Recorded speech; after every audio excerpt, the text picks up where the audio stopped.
Ready? Okay, thank you.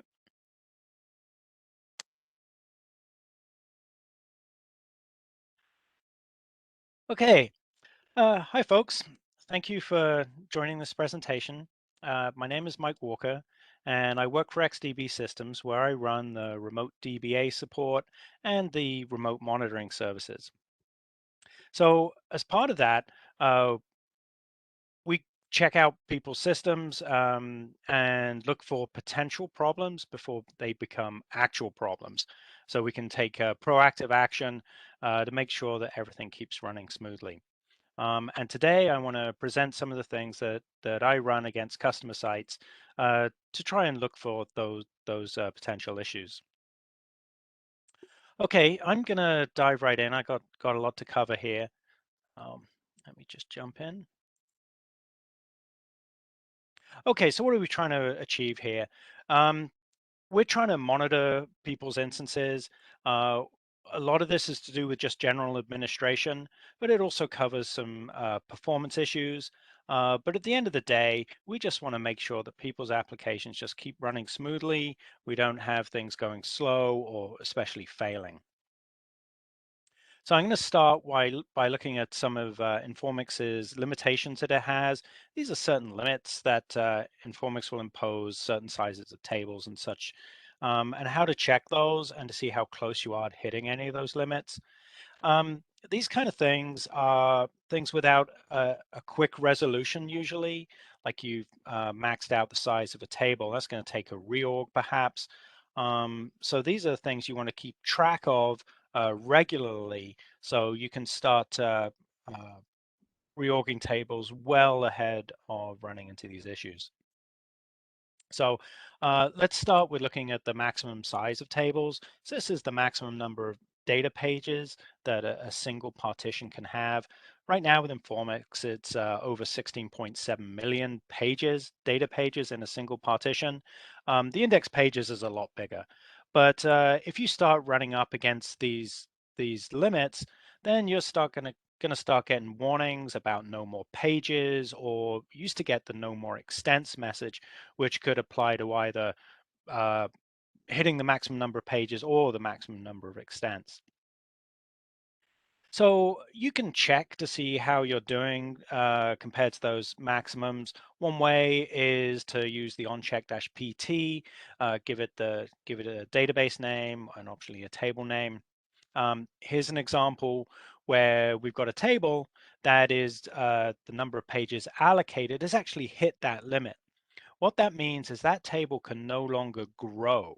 Can't add any more extents to it. We've hit the maximum.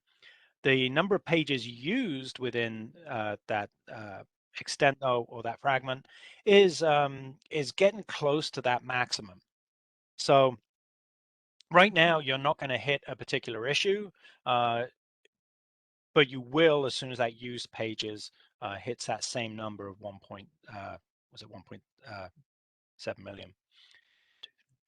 16.7 million. I'm so sorry. Anyway, so here's a case where we're going to want to take action and reorg that table. Now, instead of using the onCheck, we can also use a sysmaster query. Here we're going to look at the systab names and join it to systab info, and we get similar results.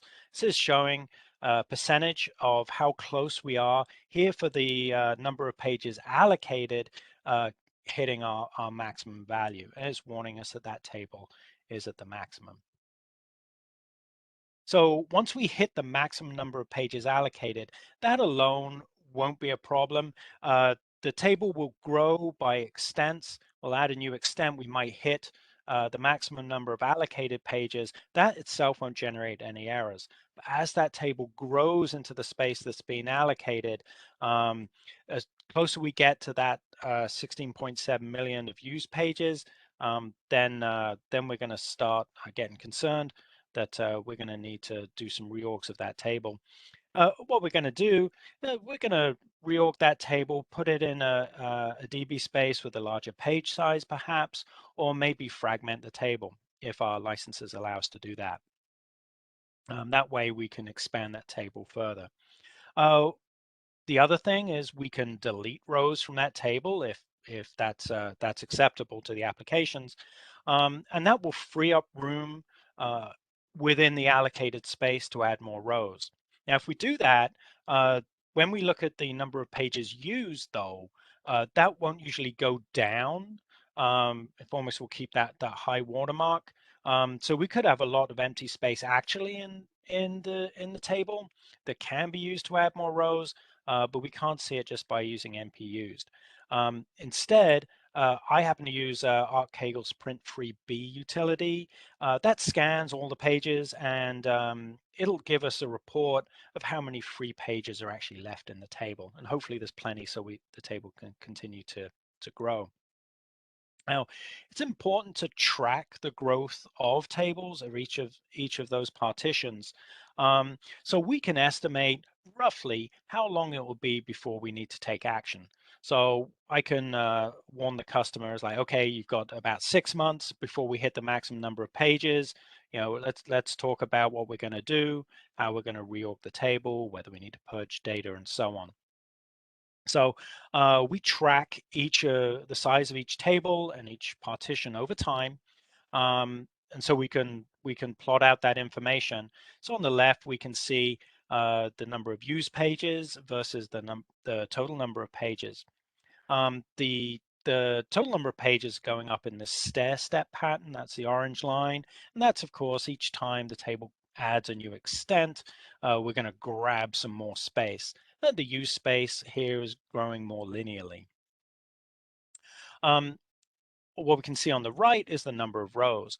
What the customer decided to do, we did actually hit this maximum. The customer decided just to delete rows. Like, well, we're not using a lot of this stuff. And they went ahead and periodically remove rows from this table. So the table's getting smaller in terms of the number of rows, but our number of pages used is still reporting that it's at the maximum. An easy way to try and free up some of that space is to use the repack and shrink, which we did just to eventually lower the size, make that table smaller. If you're doing any of these reviews of space, always include the system tables. Here we've got a case where our sysptnhdr table actually hit the maximum size, and this being a catalog table, there's no option there to shrink it, repack it, and free up some space. So this was an interesting issue, where some tables were not being purged. They were pseudo temporary tables, and so over time we got more and more and more of these tables, and each table had a whole bunch of grants associated with it, and eventually we filled up sysptnhdr. We did see this coming, but we weren't able to make changes until we did hit that maximum, at which point we made changes right away, purged a bunch of tables, and we were good. So another limit is the maximum number of extents. Now this is at a pretty healthy 32,000. There's more than that in Informix, but it used to be much lower. It used to be around 100 or 200. But there's two things with extents. Here we're talking about the maximums, but we're going to run into performance issues if we have a lot of extents. And that's especially applicable to older versions of Informix. It just means that the table has got lots of bits, lots of allocations all over the place. So trying to read that table is just going to be slower. So, but here we can, using this query, we can display the count of the number of extents for each table partition.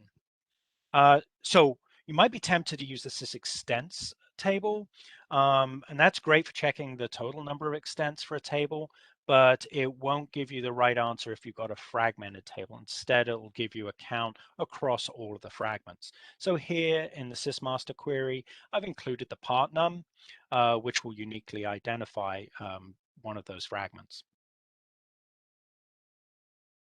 The serial value also has a maximum because it's essentially an integer. The maximum, it's a large number, 2.1 billion, but we're seeing a number of cases where we're exceeding this maximum. Now, what happens when the serial value is exceeded? Informix is okay with it. It'll just reset that serial down to 1 again, and it'll just keep increasing. So Informix necessarily won't generate an error. What you will see is an impact on the applications. Depending how those applications have been coded, you may experience problems. For example, if the application is assuming that each new value inserted, each new key will be bigger than the old one, or if it's trying to say, okay, what's the maximum value I've allocated so far, um, rather than using the SQL record to find out what the current value is or something like that. So you may run into potential application errors, and I've also seen performance issues. You can imagine if over time you're adding these values to your table, and the serial values increasing, an index on that is going to be very much skewed to those larger values if you're purging the lower values. Now you've got a whole bunch of data with values in the billions, and now you're starting to insert records with low values. Now, you may end up having to rebuild the index, at least updating statistics at the very minimum. In the case I ran into, we saw our BT scanner just running like crazy because that serial value had wrapped. So we rebuilt the index there. This is, again, something else you want to track over time. If you run into this value and you run into this issue and your applications start failing or you start running into problems there, the fix is not an easy one, depending on those apps. Before 12.10, changing the serial value to a serial 8 or big serial to allow values over this limit, over 2.147 billion, that was a slow alter, so required a lot of free space. It's probably easier to unload and reload the table, just because that slow alter and the way it duplicates the table. Now with 12.10, it's much nicer. That's a fast alter, so it's a change that can be made quite quickly. But while Informix might be okay with the larger values, the application may have issues. The older applications may not support serial 8 or a big serial, and those applications may be trying to read that value into an integer field, and that's going to get blown away when we start using those larger values. So this is the kind of thing that you need to give the customer plenty of notice about. Make sure that the applications can handle whatever you're going to do, whether the serial number, we're just going to let it wrap, or whether we're going to try and alter that column and make it larger. Okay, so the serial value, the current serial value is stored in the sys partition header table. So it's really easy to query that and go, okay, so what are my current serial values? How large are they and how close they are to the maximum? One little gotcha though is that if the serial value does wrap, even though your application or when you do inserts, the next serial value will be 1, 2, 3, starting at low numbers again. In the sys partition header table, we'll start seeing negative values there. To get what the current value of the serial is, we add the maximum value to it, and that gives us what we're using right now. Also in the same table, you'll see the values of the serial 8 or big serial if you're using those. Okay, BigQuery. Hopefully you can copy and paste this from the slides later. This is a query I've used to list out what are all the serial columns in a database, what is the column name, what table are they in, and what's the current value and how close are they to hitting the maximum. So let's just show you the results of that query. It will list the table that has a serial, the column name, which is defined as that serial column, and the current value and how close it is to the maximum. So here we've got a case where one of our tables is almost 86% of the maximum value. Depending on the growth rate, it's probably something that we want to point out to the customer and start taking actions on before that serial value wraps. So as I said, we track it over time so that we can say, okay, this is how long we've got before this becomes an issue. Here's a case here where that serial value is just creeping up over time. and we were able to say, all right, you got a month left, you got a couple of weeks left, all right, in the next couple of days, this is gonna hit our maximum. So another limit is the number of data rows in a fragment. It's 4.2 billion. I personally have never seen this limit reached, but it's very conceivable. It is something we check for. So I've got another query. This is just like a query we saw earlier on in terms of the maximum number of data pages. Here we're trying to see how many rows are in a fragment. So we're looking here. Um, all our tables, I'm showing the first few, and we see that one of these tables is about halfway to hitting that maximum value. Now, a lot of people may be tempted to use the n rows column in sys tables, similar with the number of pages used, queries against that. If you're using sys tables, you better be sure that your update stats have been run recently, otherwise those values will be stale. If you go to the sysmaster database and look at systab info, you'll always get the current values, not anything that's related to when you last ran stats. Okay, when we're talking about checking the number of rows, make sure you check the number of rows in the system catalogs. It may reveal an issue. I've seen a couple of cases. I've already mentioned how our systab auth, because of our, we had these pseudo temporary tables that weren't being dropped, how that hit, had this unusual growth. It wasn't static, it was just going up quite quickly and continually until we ran out of, we hit the maximum number of pages for it. We also had another case where a customer had these security views. They were rebuilt every day, and they implemented certain restrictions as to what data each user could view. So they were rebuilt every day, but there was a problem with the purge process. So even though they were creating new views every day, the older views were not being removed. We identified that because we noticed how both the number of views and tables were increasing and how the number of columns was increasing. These are not like sys columns. So they just increasing. We'd seen that, well, normally this doesn't change much. So what's going on? And we identified it as these security views. Thing about system catalog tables is you can't shrink them. Once these tables have grown, you can remove, or you can fix the problem and you can remove a lot of the rows, but you can't shrink them and reclaim that space. So there we go. So here's our sysviews table. We saw it as pretty static, right? In terms of size, it started climbing. But even once we fixed the problem and now we were back to just so many views, the space is still allocated. So another thing to try and prevent problems is taking a look at any tables or indexes that are fragmented by expression. So when we fragment a table by expression, we give it a clause, and that's evaluated every time new data is inserted into the table. If a row is inserted and any of the expressions do not match the new row that's been inserted, there's nowhere to place that new record, and the application is going to start spitting out an error. The kind of thing here is, let's say we've got something that's a fiscal year, and we've defined years, for the last 10 years, but we haven't defined anything for the next fiscal year. We move now into the next fiscal year, somebody inserts a record, there's no expression for this current fiscal year. So we need to be proactive. We need to make sure that we've added a new a new fragment with a new expression to accommodate that new row.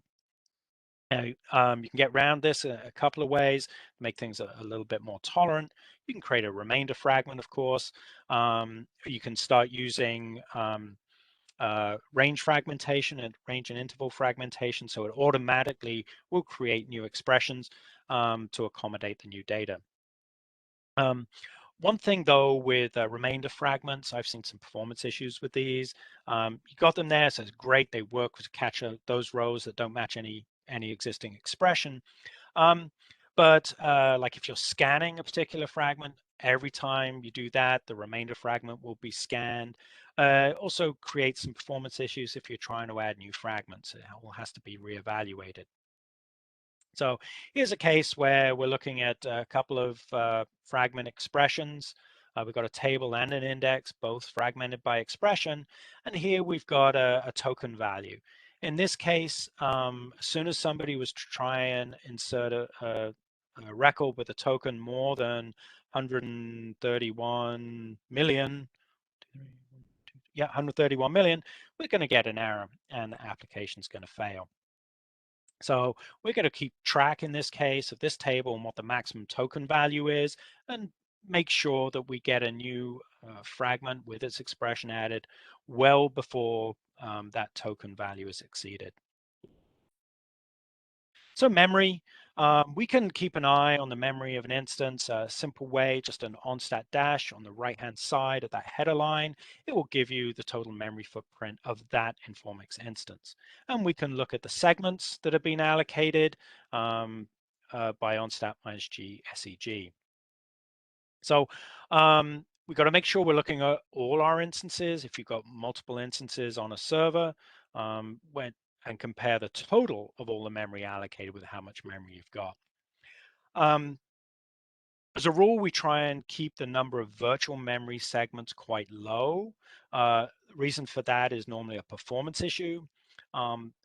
Depending on the OS, especially with older versions of Informix, if you added too many virtual memory segments, you'd start seeing issues.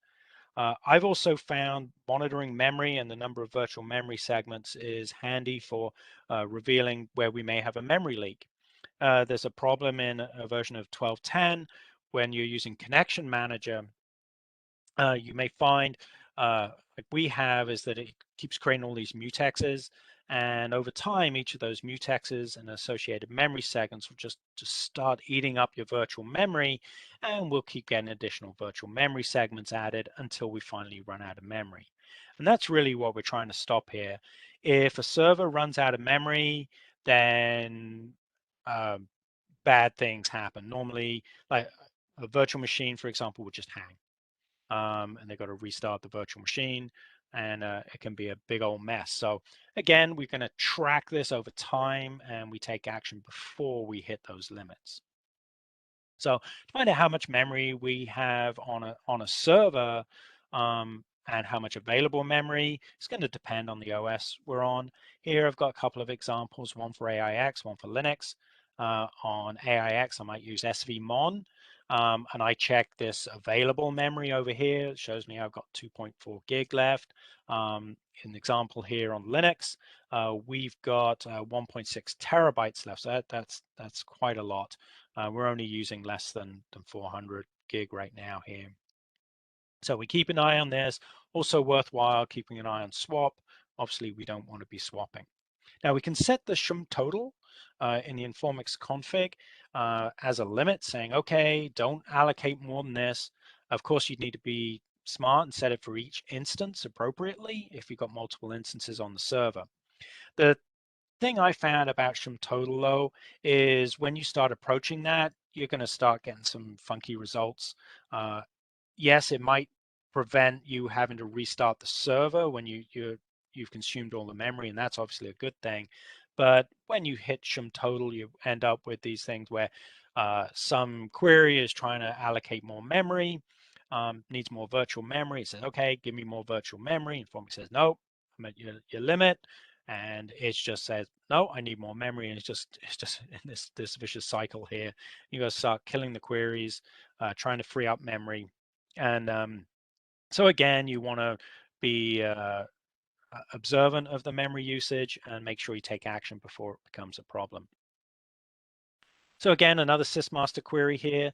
There's variations on this if you want to check the total amount of memory, but here I'm using sys segments, and I'm looking at each of the memory segments that have been allocated and grouping them by their class. Here's some sample output. In the this is 1210. So we see a separate memory segment for our buffer pools that used to be in the resident segment. So we can take a look and go, okay, all right, everything looks good here. We've got just single memory segments for everything. We've got plenty of virtual memory free. That looks good. In a second example, we can see, oh, we got 6 virtual memory segments allocated. Perhaps we want to go ahead and increase shumad and shum vert size so we can try and minimize the amount of virtual memory. We can also use this query to look at both the amount of memory that Informix is using and how much memory is reported by the OS. So here's something similar as we saw earlier. See that Informix is using 196 gig, but the server has 2000 gig installed and 1500 and something free. I have found that this query or these tables may not report memory correctly for AIX, especially older versions. It's probably something to do with the way AIX caches and how it reports how much memory is being used for cache versus how much is actually available or in use. So here we're tracking memory segments over time. We can free virtual memory segments if they've been allocated and they're not actually in use with on mode -F. But if memory's been growing over time, there's normally something that's kind of prevents all of those additional memory segments from being freed. So I found a need in the past for some customers. We create a script to monitor each time a virtual memory segment is allocated and send an alert when that happens. And the reason we did that, even though it's, you'd expect virtual memory segments to be added every now and then, we were having this incident where we had a lot of virtual memory being allocated very quickly. And it had to do with some assert failures that were happening. They were non-fatal. They weren't crashing the engine or anything. But each time one was triggered, Informix would dump out the shared memory to disk as part of that those core dumps. The dump shmim thing. But when that was happening, it would lock those memory segments as it was dumping them out. Other things were still running, goes, oh, I need some memory. I can't access this stuff. And it would go ahead and allocate another memory segment. We'd run into another assert failure. We'd have another thing dumping out the memory. And, wasn't long before we ran out of virtual memory. So now I get an alert each time a segment is added. So I can see if we're going to run into that same kind of thing again, and we can take action. So here's looking at this graph of memory usage for a customer. We can see that we've, on the whole, we've got plenty of free memory. We can see how the usage has changed over time. In fact, this was a customer that was affected by the pandemic and how activity dropped off. And we can see in March of 2020, business dropped and activity was less, and so they're actually not using as much memory. It's kind of interesting. Back here we can see where a memory segment was added, and you can see this orange line. Hopefully that shows us the amount of used memory. It increased to the point there was no free memory, so a new segment was added. Okay, locks. Looking at the lock table, this guy is it's an internal structure that has an entry for every lock that is in use. Now, back in the day, if that size of that lock table was defined in the onConfig, still is, but if we filled it up, applications would fail, things would roll back, and it would be bad. Now Informix dynamically expands that lock table. It can do that up to 99 times. I have reached that limit because the maximum size it can increase it in any one attempt is 1 million. So I have seen that, and it was a bad day. Anyway, so you can check the log for those anytime that lock table is expanded. Now, something I want to point out though is that while the initial lock table is in the resident segment, if that lock table expands, it's going to start going into virtual memory. So this is another case where we might have virtual memory segments added. If those locks increase slowly over time, what we will have is little bits of this lock table over multiple virtual memory segments. Even if we're only using a little bit of each of those virtual memory segments, we will not be able to release those additional memory segments with an on mode dash capital F because they're still considered in use. Now, if you're seeing a lot of locks, you need to consider whether it's worth upping your locks value in your on config to be a more realistic value. But it's also an indication that you should probably start looking at your applications and try and identify what is using a lot of locks. If you are using a lot of locks, you're going to be reducing concurrency. If you're doing a lot of scans of tables with locks on, you're more likely to bump into those locks because you're scanning every row. All you need is one lock on that table, and that session will either error or it'll time out on the timeout interval, the lock timeout, or it'll just sit there and hang, and that's going to be a big old mess, and you're going to essentially see performance issues. Now, I seem to remember that when the lock table was increased, the value was updated in the sysmaster sysconfig table. I'm not seeing that anymore. That just shows still remains to show the current value or the startup value. I don't know if that changed between versions or what. But we can see if there's been overflows. Just run on stat-k and look at the end. There's maybe other ways to do this, but this is certainly nice and easy. It's quick to type and easy to remember. So if we look at the end of onstat-k, we'll see there's this summary line, which tells us how many locks are currently in use, the size of the lock table, and if it's ever been expanded. And here we can see, yes, it's been expanded 28 times. So if we're running into these situations where the lock table is being expanded dynamically, we'll need to set up some monitoring most likely. I found that the most common time for the lock table to be expanded is overnight when nobody's taking a look at things. That's because there's often batch jobs or big reorgs or something, data loads running that are not doing efficient locking. So quick and easy thing to do is use the output from onstat-u and sort by the column near the end, the third from the end. That shows us how many locks each session is using or each connection here is using. So we can use this and quickly identify what might be using a lot of locks.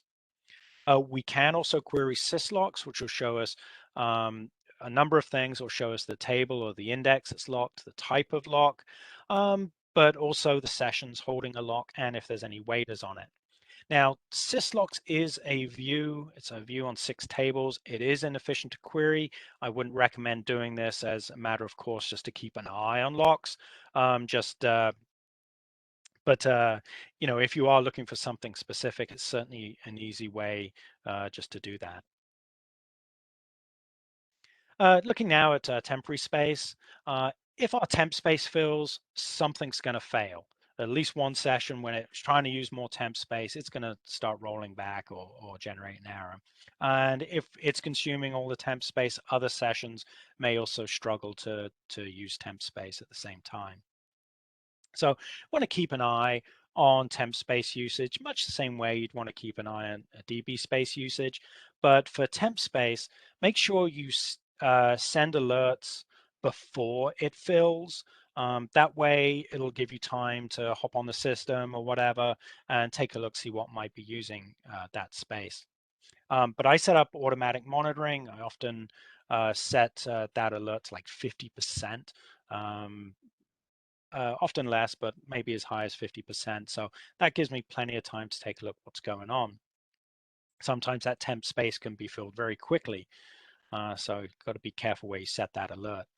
So when that alert's set, I often dump out the following things. onset-g ses0, print out all the sessions. NTT will show me, I can look at later and go, okay, when did this session connect? When did it last issue a SQL command? And I'll also look at syssessions. That'll give me like the full host name and other things that might be useful to identify where that connection's coming from.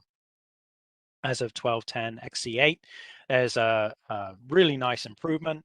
And this is a new column in the syspartition header table that has the session ID. So for temp tables, those will be in the syspartition header. And if there's a session ID, we can then use that to go, okay, it's a temp table, and this session is using this much temp space. So I've got two variations on the query, one that gives details on the temp tables and the sessions using them, and one that aggregates it by the session ID. Here's some sample output. We can see here there's several temp tables. And this was a case of somebody who's doing a massive sort on a load of data. Didn't actually need to, as it turned out. But anyway, they'd run this like every day, and normally 3 a.m. if I remember. And we just kept getting these alerts that temp space was being consumed. So here with second version, we're aggregating it by a session ID. So we can see, oh man, this is the session here that's sucking up all of that temp space. If your logical log backups are failing, or if all your logical logs end up being used but not backed up, Informix will hang. It'll just hang saying, all right, I need to back up some logical logs, and in the meantime, I'm not going to be letting any write activity through. Everything will be blocked. So if just again, an easy way to check on how many of your logs are used but not backed up is by checking the flags in onset-L. So if these flags here means it's used. In the third position, it's blank, meaning it's not been backed up. So I got a quick script here. Please don't judge me on my scripting, but it's something I'll use just rough and ready just to keep an eye on the logical logs and making sure they're all getting backed up. And if they're not, I send an alert when there's a certain percentage or something that are that haven't been backed up. So, and that could be because we've got a problem with our storage manager, which seems to be quite common. Some third-party storage managers, or it's because we're just burning through those logs just so quickly. We're consuming them faster than they can be backed up. So I can produce the same output by querying syslogs, showing me here that I've got almost 3,000 logical logs, but 95 of them are not backed up, 3%. So we spoke about temp spaces filling, but obviously we've got to keep an eye on DBSpaces filling up. I'm sure we've all got queries and scripts we use to check on DBSpace usage. But you can use onset-D, but that doesn't sum things by DBSpace. So if you've got multiple chunks for a DBSpace, it can be a little bit complicated to work out. Instead, we most likely query sysmaster and use sysdbspaces and join it to syschunks. The thing that's bitten people in the past is the output of onset-D. It shows things in page sizes of a DBSpace for which that chunk belongs to. So if you've got DBSpaces, 2K, 4K, 8K, the number of pages shown in the bottom part of onset-D will be in that 2K, 4K, or 8K size. But if you start querying syschunks, it's a little bit different. So the chunk size, which shows the number of pages in the chunks, that's in units of the system default.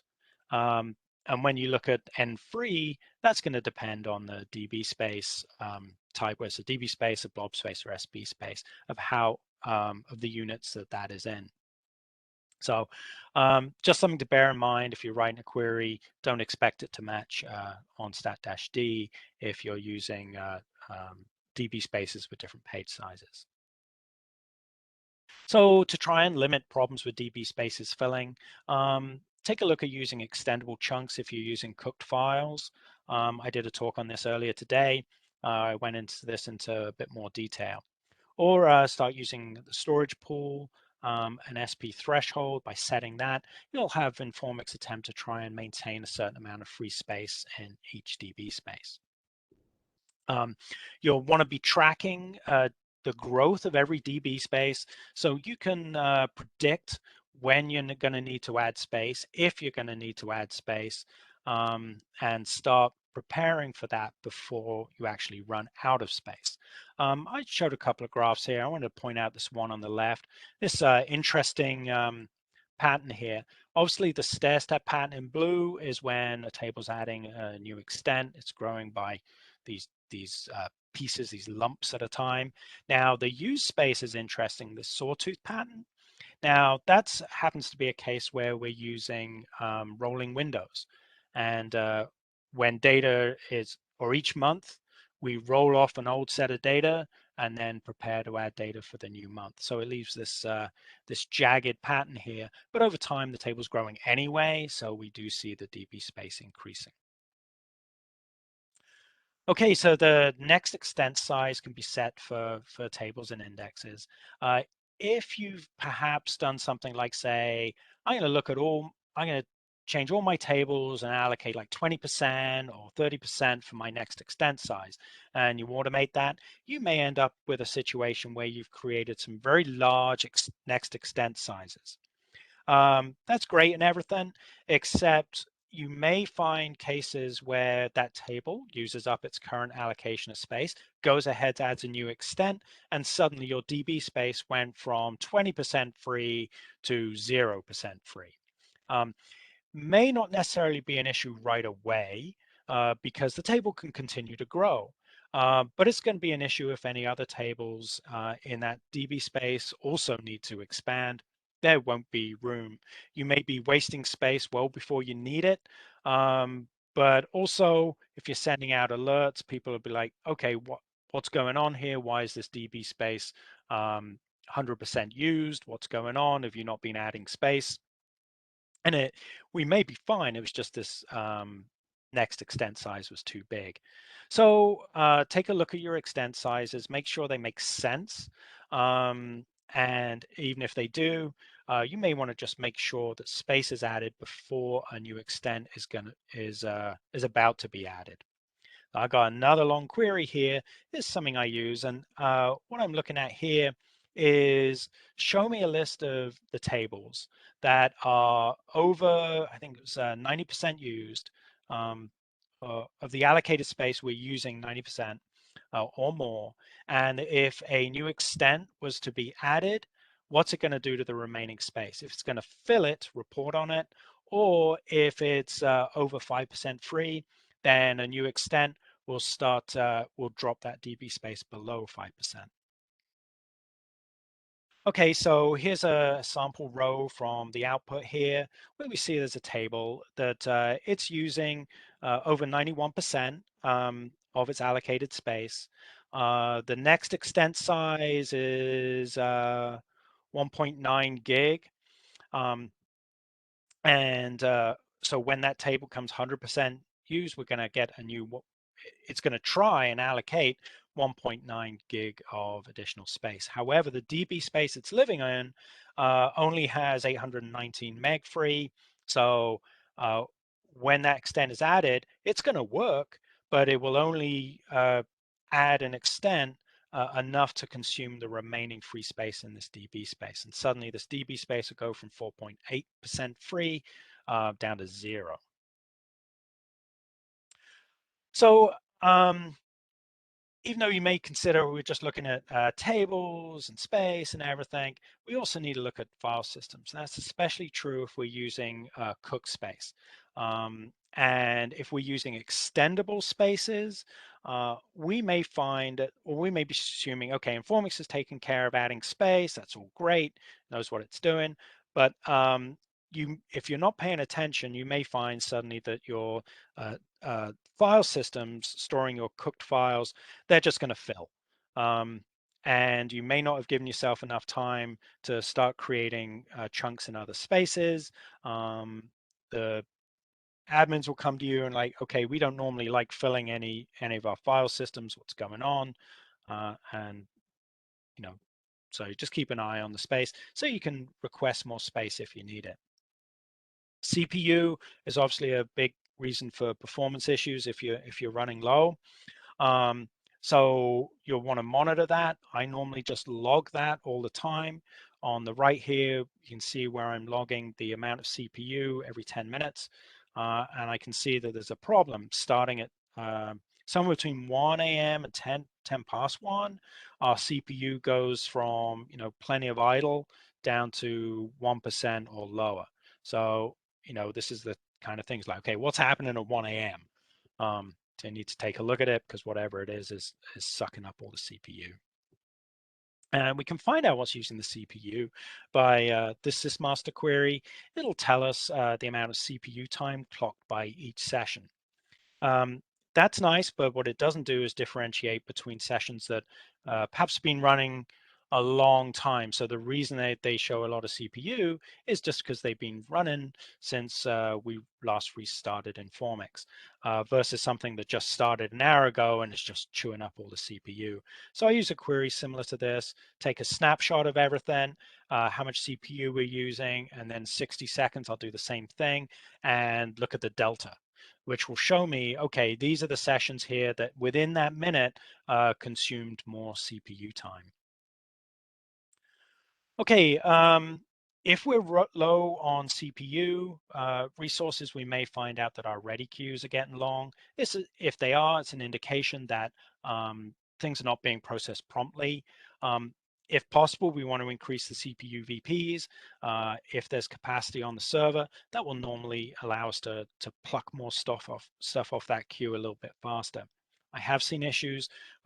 Interesting one, we had a customer that had a slow query. I say slow, it's taking 1 to 2 seconds, not really a whole long time, but they were running it a ton of times, dozens of times. This query is running simultaneously. Each time it would run, it would kind of occupy a CPU VP as it got processed. What was happening is because we hadn't added enough CPU VPs for this peak period that was coming up, they had a bad time because just everything just ground to a halt here. Nobody could submit new queries. It was as simple as just adding more CPU VPs, which can be done on the fly, and then things just started streaming through. And I know I'm running kind of low on time. A few more slides here. Looking at sessions that might be waiting, we want to look at onstat-u. Looking at first value on first flag can tell us a lot about what's going on, what things are waiting on, whether they're waiting on locks, waiting on buffers, and so on. If we see a Y or a dash, we're not normally too bothered. But other things might indicate something here that we need to take a look at. I sometimes use onstat-g WAI, show me all the waiting threads. I can parse that output and summarize it, which is what I've got on the right here. It shows me an issue we were having with a very slow disk. We were seeing lots of waits on logical log buffers and physical log buffers. I've got some slides here that discuss using syslocks and what's waiting on a lock. A couple of things that are very handy if you're writing a query on this is to look at syslock tab gr time and systcbless start wait. You can use those to find out, okay, how long has an actual session been waiting on a lock? Not just that it is waiting, but how long has it been waiting? And the lock that it's waiting on, when was it first placed? Got something here on deadlocks. Keep an eye on your deadlocks. Drill in, try and find out the tables that might be causing deadlocks. If you're getting that, you've got two sessions that are locking each other out. Maybe due to sequential scans, maybe due to poor coding. But the first thing to do is find out what tables the deadlocks are occurring on. Replication, you'll find your server will start slowing down if it's being throttled by perhaps HDR secondary not processing records fast enough or transactions fast enough, or an RSS. So by looking at syscluster, you can start using that to look at where am I, and calculate backlogs and send alerts if you're running into issues. Talking of alerts, monitor your pH alert table for new entries. There's a lot of stuff in here, a lot of noise. So use the alert type and alert color to try and identify issues that are worthy of sending out, like a page or something. I also modify sysalarm program. If I'm getting assert failures, the sysalarm program will be executed. So I'll put something in there just to send me a message, send me something like this, an email saying, hey, was an assert failure, and here's what was going on. But I still find it useful to parse the Informix log. Sometimes things in there that you don't know about, that you get missed in looking other ways. Here's a start of a script just to parse that log. You can take out things like, I don't care about checkpoints. I don't care if a logical log was backed up, and so what's left is stuff you may be interested in. On StatMice you can use this to look at your service times, perhaps get an idea of if things are slowing down. I have found issues where, like we had an RSS server, we had a disk going bad, we had long service times reported there, and that was causing the flow control to kick in on the primary. Took a bit to track down because we were busy looking at the primary and everything looked good there, but it was actually the flow control. If you do on-site GIOF and look at those service times, nowadays, almost everything I see on these modern SANs, the service times are normally 0.00 something. So if you start seeing high numbers there, may indicate that you're getting a bit of an issue with the storage. Always check the RSS or HDR servers. There can be silent errors that you may not encounter until you fail over there. So you may think, okay, if the secondary's got a problem, I'll know about it on the primary. It's not necessarily the case. Ooh, okay. Last slide before we wrap up and look at questions is XDB systems. We do a lot of remote DBA support and monitoring. We've been doing a lot of upgrades and migrations recently, which is great. So just want to do a shout out there. Hey, and finally, questions. I know I've used up all my time. I haven't looked at the chat window, I'm afraid. Hey, some stuff in there. Okay, very good. Just Rhonda bugging me. We're running out of time. I'm not bugging you. Come on no, now. that was good. Thank you very much. You guys Anybody have any questions for Mike? If not, we'll let Mike. Oh, did you bring donuts? Yeah, and I got them right here. Okay. All right. Sorry, it's a bit rushed at the end there. There was a lot of stuff I wanted to include, a lot of stuff I had to take out. But these are some of the main things that we look at as part of our DBA monitoring, just to keep an eye on systems. The key being try and fix problems before they become actual problems. All right. Well, thank you, everybody. Thank you, Mike. It's very interesting.